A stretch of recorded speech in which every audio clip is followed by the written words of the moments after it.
در عرفه سال نو میلادی از جانب وزارت مالیه تاجیکستان و سرایست مالیه در ولایت ختلان برای سربازان قسم حربی 13483 وزارت مدافع تاجیکستان مستقر در ناحیه واسه ضیافت عیدانه و تحفه‌های سال نو رسانیده شدند. دسترخوان عیدانه برای سربازان با میوه‌های تر و تازه هر گونه شیرینی‌ها آراسته گردیدند.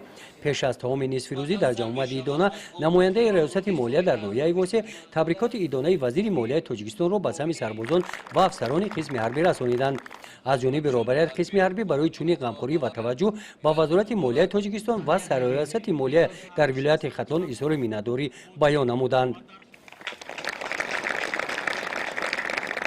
این تحفه‌های سال نو هم پر از شیرینی‌ها از جانب وزارت مالیه تاجیکستان و سرریاست مالیه ولایت ختلان برای سربازان آورده شده بعد جمع آمد به آنها تقدیم کرده شدند. نصف روزی سربازان گیری دسترخوان عیدانه با طعام‌های عیدانه ضیافت داده شدند. در قسمت فرهنگی چهاربینی کارمندان بخش فرهنگی ناحیه برای سربازان برنامه رنگینی کنسرتی را نمایش دادند.